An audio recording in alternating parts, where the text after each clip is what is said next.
그래서 외식 비율은 유지하고 있는데 매장에 가서 술을 구매해서 마신 비율은 52%에서 39%로 확 떨어졌어요. 밖에서 밥은 먹는데 술은 밖에서 안 마신다라는 거죠. 외식을 하면서 밖에서 안 마실 뿐 집에서 마시는 사람이 늘었습니다. 그래서 제가 매장을 브랜딩하고 혹은 상담을 할 때 주류 라인을 조금 더 신경 쓰라는 말씀을 드립니다. 내가 파는 음식과 페어링 할 수 있는 주류를 적절히 고객한테 제안을 해야 내 매장에서 술 소비를 늘릴 수 있는 시대가 되었어요. 술을 팔아 돈을 벌기 위해선 어떤 주류들을 판매해야 되는지 아주 쉽게 핵심만 쏙쏙 뽑아서 오늘 이야기를 해보려고 합니다.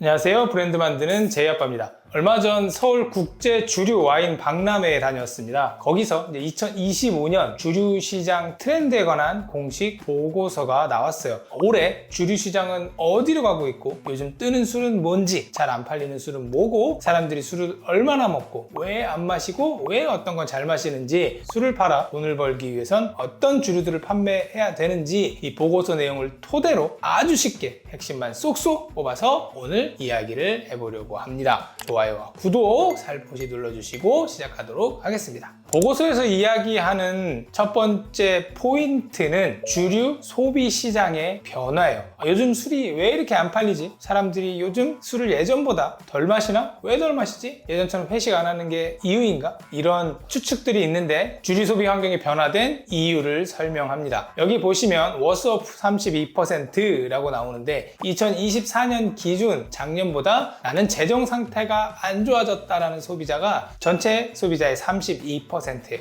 물론 좋아졌다는 사람도 30% 정도 되지만 그래도 불안감이 여전히 커요. 그리고 그 이유를 설명하는데 식자재 값이 오르고 공공요금도 오르고 이 모든 것들을 포함해서 전체적으로 물가가 올랐어요. 그리고 물가는 올랐는데 경기는 계속 침체되고 금리도 오르고 내가 언제 잘릴지도 모르는데 내 재정 상태는 더 안 좋아져요. 뭐 하나 편한 게 없습니다. 그러다 보니까 술 마실 엄두가 안 난다라는 거죠. 이렇게 내 경제 상태가 안 좋아지면 거의 제일 먼저 지출을 줄이는 항목이 외식 그리고 배달입니다. 보면 외식, 배달, 지인 만남 이런 쪽에 지출을 줄여요. 한마디로 밖에 나가서 돈을 잘 안 쓰게 돼요. 근데 희한한 건 지출이 반대로 늘어나는 항목이 있다라는 거예요. 저축이나 투자야 상황이 안 좋으니까 그렇다 쳐도 건강관리, 해외여행, 국내 여행 이쪽에 지출은 늘었어요. 이게 뭘 의미하냐면 나는 덜 쓰되 하지만 쓸 땐 제대로 나한테 가치 있는 거는 쓴다 라는 겁니다. 이제 가성비는 이제 기본이고 이제 정말 나에게 가치 있는 것 위주로 돈을 쓰게 되는 거죠. 자, 이 표를 보시면 이 주황색 표 최근 한 달간 외식 경험은 소폭 하락하긴 했지만 여전히 80%에서 90%는 최근 한 달간 외식을 하고 있다. 그래서 외식 비율은 유지하고 있는데 매장에 가서 술을 구매해서 마신 비율은 52%에서 39%로 확 떨어졌어요. 밖에서 밥은 먹는데 술은 밖에서 안 마신다 라는 거죠. 자, 그럼 술 소비 자체가 정말 그만큼 많이 줄었다는 것을 의미할까요? 아니에요. 외식을 하면서 밖에서 안 마실 뿐 집에서 마시는 사람은 늘었습니다. 다른 주류는 감소하는데 위스키 그것도 집에서 마시는 위스키는 14.1%나 성장을 했어요. 주류 시장이 전반적으로 침체하고 있는데 집에서 마시는 위스키 혼자만 달리고 있는 거예요. 그리고 여기를 보시면 편의점, 마트에서의 주류 판매량이 늘고 있는데 예전에는 편의점에서 뭐 와인이나 위스키 진열되어 있는 거 보면 야 이걸 누가 사가 비싼데 이랬는데 이제는 보통 편의점에서 반바지 입고 슬리퍼 신고 위스키 사고 와인 사고 보드카 사고 2만원, 3만원 넘는 술 사시는 분들이 많아졌고 그게 너무 자연스러워졌어요. 심지어 주류 가격은 편의점이 제일 비싸요. 뭐 일반 할인마트나 대형마트 같은 데보다 훨씬 비싼데 대형마트나 소매점, 뭐 식자재 마트 같은 데서의 주류 판매량은 감소 중인데 편의점 주류 매출만 오르고 있어요. 이게 코로나를 우리가 겪으면서 줄 서서 기다리는 문화에서 앱이나 모바일로 예약하고 주문하고 픽업하는 문화가 이제는 좀 자리를 잡은 거죠. 캐치 테이블로 예약하고 스타벅스에서 사이렌 오더 이런 거 하다 보니까 이제는 카페 프랜차이즈는 사이렌 오더 모바일 앱으로 오더하는 게 이제 다 익숙해졌고 뭐 배민, 비마트 이런 데서도 그냥 클릭 몇 번이면 바로바로 물건을 갖다 주니까 이게 굉장히 편하고 한번 경험해 보다 보니 이런 게 이제 익숙해진 거죠.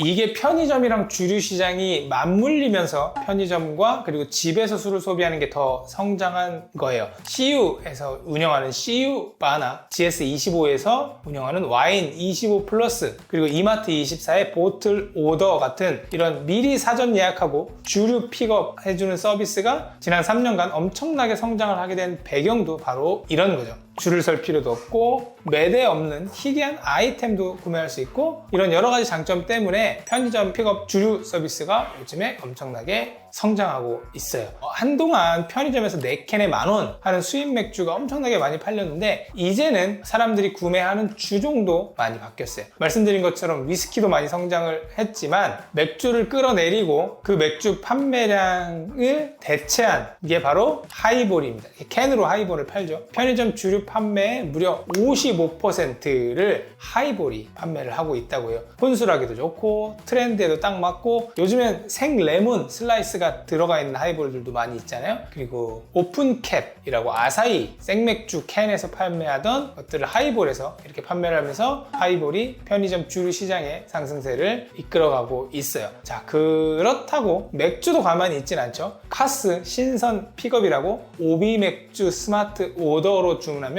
공장에서 생산된 맥주를 일주일 안에 배송을 해주는 겁니다. 그리고 진짜 생맥주를 캔에다 바로 담아서 빠르게 배송하는 형태로 진화하기도 해요.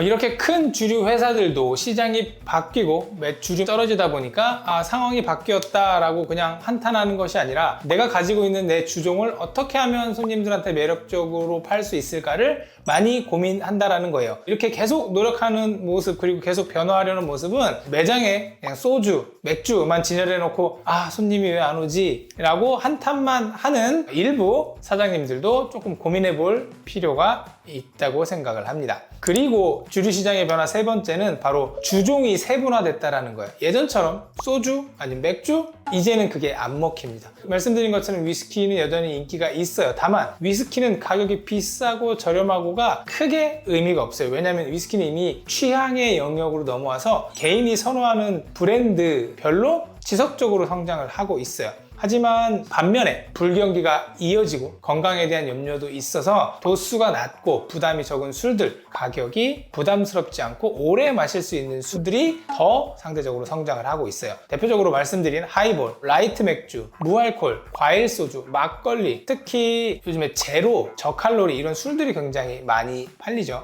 술을 건강하게 마신다는 말이 좀 안 맞기는 하지만 어쨌든 술도 예전처럼 먹고 죽자 이런 분위기가 아니라 이왕 즐길 거 건강하게 즐기자라는 게 트렌드가 되었습니다. 보면 새로 살구, 수나리 레몬진, 제로나인 이름만 들어도 왠지 몸에 덜 나쁠 것 같은 느낌을 주는 술들이 그래도 성장을 하고 있습니다. 와인 시장을 또 한번 보면 다소 무겁고 왠지 전문적이어야 될 것 같고 호불호가 강할 것 같은 레드와인, 그동안 와인은 레드와인 시장에 잡고 있었는데 이제 화이트 와인으로 넘어오고 있는 추세입니다. 왜냐면 합리적이라고 생각을 하고 왠지 엄청 전문적일 필요 없을 것 같고 샴페인, 디저트 와인 이런 것들은 가볍게 편안하게 마실 수 있다 보니까 요즘은 화이트 와인으로 와인 판매량이 많이 넘어왔습니다.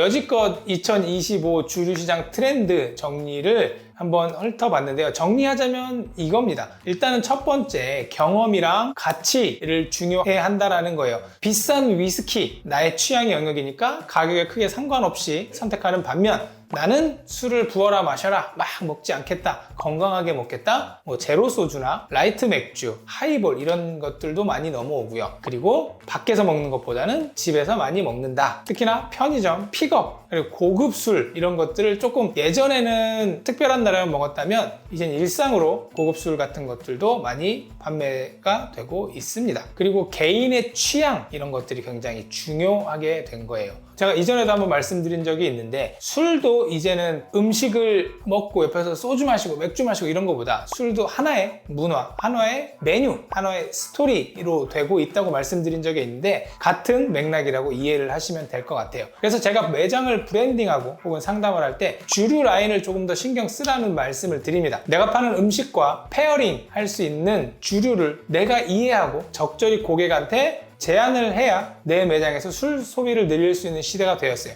이제는 음식 페어링이라는 말이 와인 페어링을 넘어서 하이볼 페어링, 맥주 페어링, 위스키 페어링, 또 다른 전통주 페어링이라는 단어도 이제는 대중화가 되었어요. 냉장고에 소주, 맥주만 꽉꽉 채워서 판매하는 게 아니라 주류 시장에서 우리 프로모션 이거 많이 주니까 구매해서 진열하는 게 아니라 내가 파는 음식마다 최소 한두 개씩 어울리는 주류를 찾거나 혹은 만들어서 판매를 해야 돼요. 실제로 그런 것들이 주류 매출이 많이 높기도 하고요. 제가 상담도 하고 아카데미도 진행하면서 늘 드리는 말씀이 술을 내 메뉴와 페어링을 해라 라는 말씀을 많이 드립니다. 자, 요즘 사람들이 술 잘 안 마셔 라고 한탄만 할 게 아니라 사람들이 술을 이제는 취하려고 마시는 게 아니라 말 그대로 즐기기 위해 마신다 라는 이 주류 시장의 흐름을 이해하고 받아들여야 변화하고 있는 주류 시장에서 장사로 뒤처지지 않을 수 있습니다. 오늘 주류 박람회 보고서를 통해서 주류 시장의 현실과 변화 그리고 동시에 살아남는 법에 대해서 짤막하게 알아봤습니다. 요즘 F&B 정말 반짝 뜨다가 금방 사라지는 이런 요절 시대가 맞는데 하지만 위기 속에 항상 기회가 있습니다. 오늘 제가 말씀드린 주류 시장의 포인트를 잘 잡아서 내 브랜드에 적용하시고 전쟁 중에도 잘 되는 곳은 잘 됩니다. 파이팅 하시고 생존하시기 바랍니다. 감사합니다.